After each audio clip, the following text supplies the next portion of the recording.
Je m'appelle Jean Dubois et j'ai aujourd'hui 61 ans.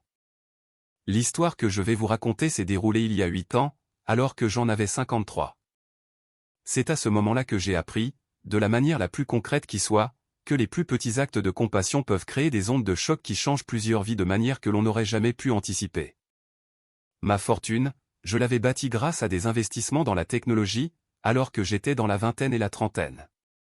J'avais eu la présence d'esprit de vendre mes parts dans une société de logiciels juste avant l'éclatement de la bulle Internet, et j'avais ensuite réinvesti mes gains avec une prudence qui s'était avérée payante.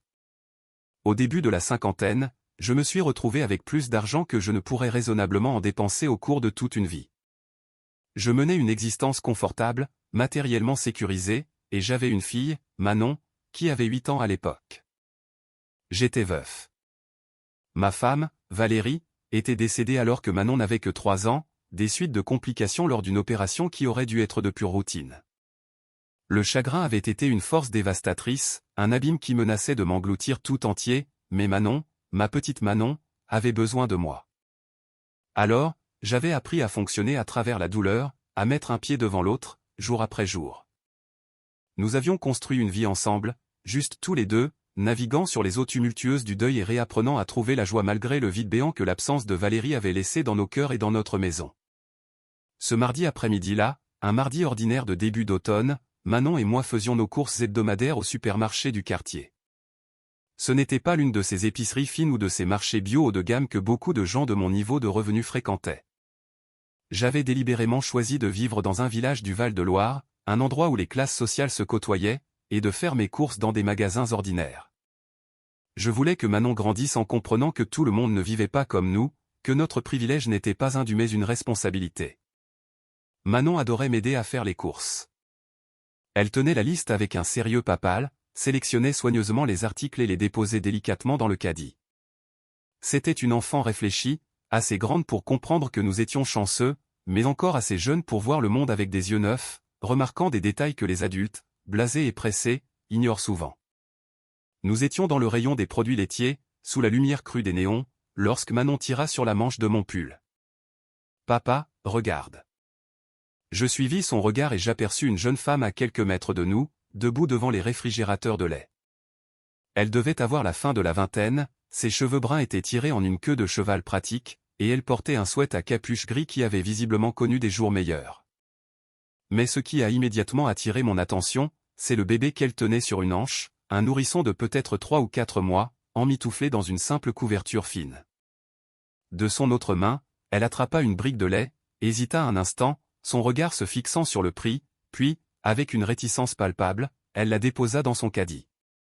Derrière la jeune femme se tenait une petite fille, qui devait avoir 5 ou 6 ans, portant un ciré jaune vif un peu trop grand pour elle. La fillette avait tendu la main vers le lait, et lorsque sa mère l'a mis dans le caddie, un immense sourire de soulagement a illuminé son visage. La femme, elle, semblait épuisée d'une manière que je reconnaissais pour l'avoir vécue lors de mes premiers jours de parents célibataires. Cette lassitude qui s'ancre au plus profond des os, née de l'inquiétude constante et du manque chronique de sommeil. Son caddie ne contenait que des produits de première nécessité, les marques les moins chères de produits de base, rien de superflu, rien qui ne soit absolument indispensable. Alors que Manon et moi continuions nos achats, je me suis surpris à remarquer cette femme à plusieurs reprises dans les allées du magasin. Elle comparait méticuleusement les prix, choisissant toujours l'option la plus économique, et parfois, je la voyais reposer un article sur l'étagère lorsque le total dans son caddie semblait dépasser un budget invisible qu'elle avait en tête. Manon l'avait remarqué aussi. Cette dame a l'air triste, me chuchota-t-elle à l'oreille. Et son bébé n'a pas une couverture bien chaude. Il fait froid ici. Elle avait raison. Le nourrisson ne portait qu'un simple body, insuffisant pour la climatisation agressive du magasin. Le bébé ne pleurait pas, mais il semblait apathique, d'une manière qui m'inquiétait. Nous avons terminé nos propres courses et nous nous sommes dirigés vers les caisses. J'étais derrière plusieurs personnes dans la file, ce qui me permettait encore de voir différentes parties du magasin. C'est alors que j'ai revu la femme, maintenant à la tête d'une autre file d'attente. La caissière scannait ses articles. J'ai observé le montant total grimper sur le petit écran, et le visage de la femme se crisper un peu plus à chaque bip de la machine. Quand la caissière a annoncé le total, j'ai vu le visage de la femme se décomposer. Elle a dit quelque chose que je n'ai pas pu entendre, et la caissière a hoché la tête avec sympathie. Puis, la femme a fait quelque chose qui m'a serré la poitrine. Elle s'est penchée vers son caddie et a sorti la brique de lait. Le seul article que sa fille avait été si heureuse de voir ajouté au panier. Elle l'a tendu à la caissière. Je suis désolé, je l'ai entendu dire, sa voix portant à travers le magasin dans un moment de silence. Je n'ai pas assez. Pouvez-vous retirer ça? La petite fille au ciré jaune a levé les yeux vers sa mère, un mélange de confusion et de déception traversant son visage d'enfant. Maman, et pour le petit déjeuner? On se débrouillera, ma chérie, a dit la femme, la voix légèrement brisée. Ce n'est pas grave. La caissière a retiré le lait du total. La femme a payé avec des billets et des pièces soigneusement comptées, utilisant visiblement chaque centime qu'elle possédait. Elle a rassemblé ses quelques sacs, a pris la main de sa fille et s'est dirigée vers la sortie, le bébé toujours apathique dans son autre bras. J'ai baissé les yeux vers Manon, qui avait assisté à toute la scène avec de grands yeux tristes. Papa, elle n'a pas pu acheter de lait pour sa petite fille. Et elle a un bébé aussi. Pourquoi elle n'a pas assez d'argent? Comment explique-t-on la pauvreté à une enfant de 8 ans qui n'a jamais connu le manque? Parfois, les gens traversent des moments difficiles, ma chérie. Parfois, ils font de leur mieux, mais ce n'est toujours pas suffisant. On peut les aider? J'avais déjà exactement la même pensée. Oui, Manon. Je crois qu'on peut. J'ai rapidement payé nos propres courses, puis j'ai demandé à Manon d'attendre un instant avec notre caddie. J'en ai attrapé un autre et je l'ai rempli à une vitesse fulgurante. Du lait, bien sûr, plusieurs briques. Du lait infantile, des couches, des petits pots pour le bébé. Des baguettes fraîches, des œufs, un poulet fermier, des fruits et des légumes en abondance. Des pâtes, de la sauce tomate, des céréales, de la pâte à tartiner, de la confiture, du fromage, du jus de fruits. Tout ce que je pouvais imaginer dont une famille en difficulté pourrait avoir besoin, et même quelques extras, une douillette chaude et douce pour le bébé, un petit doudou en peluche pour la fillette, et quelques produits d'hygiène de base. Le caddie était plein en quelques minutes. Manon me regardait faire, un air d'approbation solennelle sur son visage, tandis que je me précipitais à nouveau vers la caisse pour tout payer. « Qu'est-ce qu'on va faire, papa ?» a demandé Manon alors que nous poussions les deux caddies, le nôtre et celui destiné à la femme, vers le parking. « Nous allons aider cette famille. Tu peux m'aider à les chercher? » Nous avons balayé le parking du regard et nous l'avons repéré en train de charger ses quelques sacs dans une vieille Renault 4 qui semblait à une panne près de devenir inutilisable. La petite fille était déjà dans un siège auto à l'arrière, et la femme essayait de boucler le nourrisson dans son cosy tout en jonglant avec ses sacs. J'ai poussé le deuxième caddie jusqu'à sa voiture. « Excusez-moi, madame. » Elle a sursauté, se retournant avec un air méfiant et légèrement sur la défensive. Quand on est en difficulté, l'approche inattendue d'un inconnu est souvent une source d'inquiétude, pas d'espoir. « Je suis désolé de vous déranger, » ai-je dit rapidement, en essayant de paraître le moins menaçant possible. Mais ma fille et moi avons vu ce qui s'est passé à la caisse, et nous voulions vous aider. Nous avons acheté quelques courses pour votre famille. S'il vous plaît, accepterez-vous? La femme a regardé le caddie débordant, puis moi, puis Manon qui se tenait à mes côtés avec un sourire encourageant. Je ne comprends pas. Vous avez acheté tout ça pour nous? Oui, madame. Parce que personne ne devrait avoir à choisir entre nourrir ses enfants et payer ses factures. Parce que tout le monde mérite de l'aide quand il en a besoin. Ses yeux se sont remplis de larmes. Je ne peux pas accepter ça. C'est beaucoup trop. Vous ne me connaissez même pas. Ça n'a pas d'importance. Ce qui compte, c'est que vous avez 2 enfants qui ont besoin de manger, et que nous sommes en mesure de vous aider. S'il vous plaît, laissez-nous vous aider. Le sang-froid de la jeune femme s'est fissuré. Elle s'est mise à pleurer, essayant d'étouffer ses sanglots pour ne pas réveiller le bébé qu'elle venait d'installer dans son siège. Vous ne comprenez pas ce que cela signifie. Je viens de perdre mon travail la semaine dernière. Mes économies sont épuisées. Mon loyer est en retard. J'essayais de trouver comment faire durer 12 € pour les 3 prochains jours, jusqu'à ce que mon indemnité de chômage arrive. J'ai dû choisir quoi donner à manger à mes filles, et il n'y avait pas de place dans le budget pour le lait. Elle a regardé le caddie rempli de nourriture. C'est plus que ce que j'ai eu depuis des semaines. Je ne sais pas comment vous remercier. Vous n'avez pas besoin de me remercier. Laissez-moi simplement vous aider à charger tout ça dans votre voiture. Pendant que nous transférions les courses, la petite fille au ciré jaune a collé son visage contre la vitre de la voiture, observant la scène avec de grands yeux écarquillés. Quand elle a vu les briques de lait, son visage s'est illuminé d'une joie si pure que j'ai senti des larmes me monter aux yeux. « Tu as repris le lait, maman » a-t-elle crié.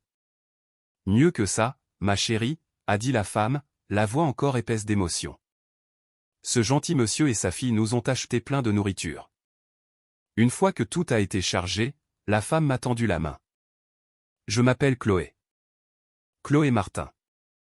Et merci, ça ne me semble pas suffisant, mais merci. Vous n'avez aucune idée de ce que cela signifie pour ma famille. Je suis Jean, et voici ma fille, Manon. Et en fait, je crois que je sais ce que ça signifie. J'ai aussi été un parent célibataire qui essayait de joindre les deux bouts, il y a longtemps, avant que quelques investissements heureux ne changent ma situation. Je me souviens de ce que c'est que de faire des calculs mentaux dans une file de caisse, en priant pour que le total ne dépasse pas ce qu'on a dans son portefeuille. Chloé a essuyé ses yeux. J'ai l'impression de rêver. Des choses comme ça n'arrivent pas dans la vraie vie. Si, a ajouté Manon. Papa dit qu'on doit aider les gens quand on peut, parce que c'est ce qui rend le monde meilleur. Chloé a souri à Manon à travers ses larmes. Ton papa a raison. Et tu es une petite fille très spéciale de te soucier des gens que tu ne connais même pas. Avant de nous séparer, j'ai fait quelque chose qui m'a semblé juste sur le moment. J'ai sorti mon portefeuille et j'ai tendu à Chloé ma carte de visite ainsi que 5 billets de 100 €. Je ne peux pas accepter ça, a protesté Chloé en regardant l'argent. Vous avez déjà fait tellement. S'il vous plaît. Pour votre loyer, pour l'essence, pour tout ce dont vous avez besoin pour traverser les prochaines semaines le temps de vous retourner. Et appelez-moi à ce numéro si vous avez besoin de quoi que ce soit d'autre. Des références professionnelles, de l'aide pour trouver du travail, n'importe quoi. J'ai des contacts dans divers secteurs. Je peux peut-être vous aider. Chloé a fixé l'argent et la carte comme s'il s'agissait d'artefacts d'un autre monde. Pourquoi faites-vous ça? Vous ne me connaissez pas. Je pourrais être n'importe qui. Vous êtes quelqu'un qui se bat pour prendre soin de ses enfants. C'est tout ce que j'ai besoin de savoir. Prenez soin de vos filles, Chloé. Et n'oubliez pas qu'accepter de l'aide n'est pas une faiblesse. C'est de la sagesse. Manon a fait un petit signe de la main à la fille aînée de Chloé à travers la vitre, et la petite fille lui a répondu avec enthousiasme. Alors que Chloé s'éloignait, Manon m'a pris la main. C'était bien, n'est-ce pas, papa? On les a aidés. Oui, ma chérie. Nous les avons aidés. Le bébé n'avait même pas une couverture bien chaude. Maintenant, il en a une. Et la petite fille va pouvoir avoir du lait pour son petit déjeuner. C'est exact. Manon est restée silencieuse un moment. Papa, on a vraiment beaucoup de chance, n'est-ce pas? On n'a jamais à s'inquiéter de savoir si on peut acheter du lait. Nous sommes très chanceux, Manon. C'est pour ça qu'il est important d'aider les autres quand on le peut. Je pensais que ce serait la fin de l'histoire. Un simple acte de bonté. Un moment de connexion, puis nous continuerions nos vies séparées. Mais Chloé a appelé le numéro sur ma carte 2 jours plus tard. Monsieur Dubois, c'est Chloé Martin, du supermarché. J'espère que je ne vous dérange pas en appelant. Bien sûr que non. Comment allez-vous? Comment vont vos filles? Nous allons bien. Mieux que bien, en fait, grâce à vous. Mes filles mangent de vrais repas pour la première fois depuis des semaines. Le bébé semble plus alerte avec le bon lait infantile. Et j'ai pu payer mon loyer, ce qui signifie que nous ne serons pas expulsés. J'en suis tellement heureux. Mais je n'appelle pas seulement pour vous remercier encore, même si je vous remercie du fond du cœur. J'appelle parce que vous avez dit que vous pourriez peut-être m'aider à trouver du travail. Je suis secrétaire médical spécialisé en facturation, mais j'ai perdu mon emploi quand la clinique pour laquelle je travaillais a fermé subitement. J'ai postulé partout, mais sans succès. Envoyez-moi votre CV. Je connais plusieurs personnes dans l'administration de la santé. Laissez-moi voir ce que je peux faire. Au cours des semaines suivantes, j'ai passé des appels, envoyé des emails, mobiliser des relations que j'avais mis des décennies à construire dans le monde des affaires. Je n'essayais pas d'obtenir pour Chloé un traitement de faveur qu'elle n'aurait pas mérité. Ses qualifications étaient solides. J'essayais simplement de lui ouvrir une porte, de faire en sorte que ses candidatures soient vues par des yeux humains plutôt que d'être éliminées par des systèmes de filtrage automatisés. 3 semaines après notre rencontre au supermarché, Chloé a commencé un nouveau poste dans un grand cabinet médical, avec un bon salaire et des avantages sociaux. Elle m'a appelé pour me l'annoncer, en pleurant à nouveau, mais cette fois de soulagement et de gratitude. Je peux subvenir aux besoins de mes filles maintenant. On va s'en sortir. Je suis si heureux pour vous, Chloé. Puis-je vous inviter, vous et Manon, à dîner pour vous remercier comme il se doit? Ce ne sera pas un endroit chic, mais j'aimerais vraiment faire quelque chose. Manon et moi avons retrouvé Chloé et ses filles, Léa, la fillette de 5 ans, et Zoé, le nourrisson, dans un bistrot de quartier le week-end suivant. C'était un repas simple, sans aucune extravagance, mais il était empreint d'une chaleur, d'une connexion et d'une gratitude sincère. Léa et Manon se sont immédiatement entendues, découvrant qu'elles aimaient toutes les deux dessiner et raconter des histoires imaginatives et complexes. Zoé, maintenant correctement nourrie et soignée, était alerte et souriante d'une manière qu'elle n'avait pas été ce jour-là au supermarché. Elle dépérissait, m'a avoué Chloé à voix basse pendant que les filles coloriaient ensemble. Je n'avais pas assez d'argent pour acheter suffisamment de lait infantile, alors je le diluais avec de l'eau pour le faire durer plus longtemps. Je savais que c'était mal, mais je ne savais pas quoi faire d'autre. J'essayais d'allaiter, mais mon lait s'était tari à cause du stress et de la malnutrition. Le lait infantile et la nourriture que vous avez achetée lui ont littéralement sauvé la vie. La gravité de cette révélation m'a frappé de plein fouet. J'avais pensé aider une famille en difficulté. Je n'avais pas réalisé que j'étais peut-être en train de sauver la vie d'un bébé. Dieu merci, vous étiez là ce jour-là, a poursuivi Chloé. Dieu merci, vous vous êtes suffisamment soucié pour remarquer et pour aider. Vous avez tout changé pour nous. Ce dîner a été le début d'une amitié qui dure depuis 8 ans. Chloé est devenue un membre de notre famille élargie, et ses filles sont devenues comme des sœurs pour Manon. Nous avons célébré les fêtes ensemble, nous nous sommes soutenus mutuellement à travers les épreuves, nous avons partagé les joies et les peines. Chloé a prospéré dans son nouveau travail, finissant par être promue superviseur. Elle a déménagé dans un meilleur appartement, puis a acheté une petite maison de campagne. Elle m'a remboursé chaque euro que je lui avais donné ce jour-là, bien que j'aie insisté sur le fait que c'était un cadeau, pas un prêt. C'est important pour moi, m'a-t-elle expliqué. Non pas parce que je n'apprécie pas ce que vous avez fait, mais parce que j'ai besoin de savoir que je peux prendre soin de ma famille par moi-même. Accepter de l'aide quand j'en avais désespérément besoin était nécessaire. Mais maintenant, je suis en mesure de me tenir sur mes propres jambes, et ça compte. Je comprenais. La dignité compte. L'indépendance compte. Savoir que l'on peut survivre grâce à ses propres efforts compte. Mais Chloé a fait autre chose avec sa stabilité retrouvée. Elle a commencé à aider les autres. Elle est devenue bénévole au Resto du Cœur, a fait des dons à des foyers pour familles, et s'est fait un devoir de remarquer les gens qui luttaient comme elle l'avait fait autrefois. Vous m'avez appris quelque chose ce jour-là, m'a-t-elle dit un jour. Que remarquer les autres, ça compte. Que se soucier d'inconnus, ça compte. Que nous avons tous la responsabilité de nous entraider. Je ne peux pas donner des centaines d'euros comme vous l'avez fait, mais je peux acheter des courses pour une mère en difficulté. Je peux donner aux associations qui aident les familles en crise. Je peux remarquer et me soucier. Manon a aussi appris quelque chose. Cette rencontre au supermarché, suivie par des années d'amitié avec la famille de Chloé, a façonné sa compréhension du privilège, de la responsabilité et de la compassion. Adolescente, elle a fait du bénévolat dans des banques alimentaires. Elle a choisi de devenir assistante sociale pour ses études universitaires, voulant aider des familles comme celle de Chloé à traverser des moments difficiles. Elle a appris à remarquer, à se soucier, à agir. Ce jour-là au supermarché a changé ma vie, m'a dit Manon récemment. Elle a maintenant 16 ans, elle est réfléchie et pleine de compassion. J'avais 8 ans et j'ai vu une femme devoir reposer du lait parce qu'elle ne pouvait pas se le permettre. Et je t'ai vu intervenir pour aider, sans jugement, sans la faire se sentir honteuse. Tu m'as montré ce que signifie utiliser son privilège de manière responsable. Aujourd'hui, 8 ans plus tard, je pense souvent à ce mardi après-midi. À une jeune mère épuisée essayant de faire durer 12 € pendant 3 jours. À une petite fille au ciré jaune regardant sa mère reposer le lait dont elles avaient besoin. À un nourrisson qui dépérissait parce que sa mère ne pouvait pas lui offrir une alimentation adéquate. Je pense à la facilité avec laquelle j'aurais pu détourner le regard, me mêler de mes affaires, me dire que ce n'était pas mon problème. Et je pense à tout ce qui aurait été perdu si je l'avais fait. Chloé aurait pu être expulsée, se retrouvant dans un foyer ou dans la rue avec 2 jeunes enfants.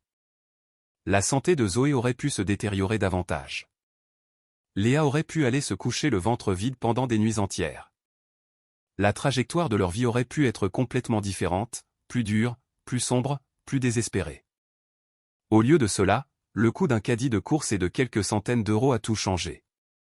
Non pas parce que j'étais particulièrement héroïque ou exceptionnel, mais parce que j'ai remarqué et que je me suis suffisamment soucié pour agir. C'est ce que je veux que les gens comprennent de cette histoire. Qu'une aide qui change une vie ne nécessite pas toujours de grands gestes ou d'énormes ressources. Parfois, c'est aussi simple que d'acheter des courses pour une mère en difficulté. Parfois, c'est passer un appel au nom de quelqu'un. Parfois, c'est simplement remarquer quand quelqu'un est en crise et choisir de faire quelque chose. Les gens dans ce supermarché ce jour-là ont vu ce qui se passait. Ils ont vu Chloé compter ses derniers euros. Ils l'ont vu reposer le lait. Ils ont vu le visage déçu de sa fille. Mais j'ai été le seul à agir. Et ce n'était pas parce que j'étais plus riche ou meilleur. C'était parce que Manon a montré du doigt quelqu'un dans le besoin et a demandé si nous pouvions aider.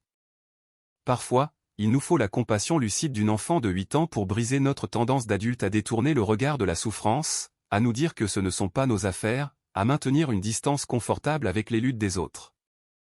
Chloé raconte son histoire maintenant, quand elle fait du bénévolat, en espérant inspirer les autres à remarquer et à aider les gens qui luttent autour d'eux. Quelqu'un m'a remarqué lors de mon pire jour, dit-elle. Quelqu'un m'a vu comme une personne méritant de l'aide plutôt que comme une statistique ou un problème. Et cet acte de voir, de se soucier, d'aider, a sauvé ma famille. Elle a raison. Cela a sauvé sa famille, mais cela a aussi changé la mienne. Manon et moi avons tous deux appris que la richesse sans compassion n'a aucun sens.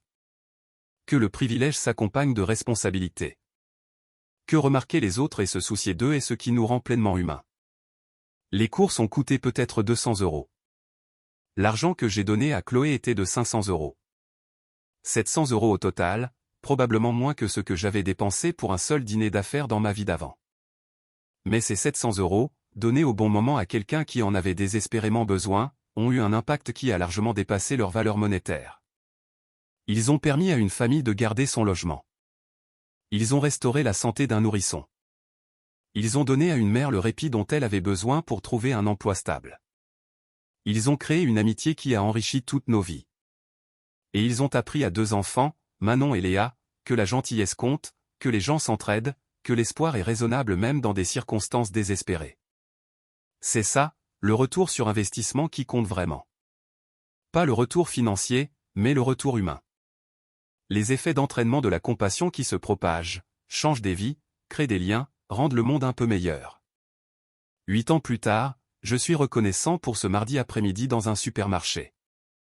Reconnaissant que Manon ait montré du doigt quelqu'un dans le besoin.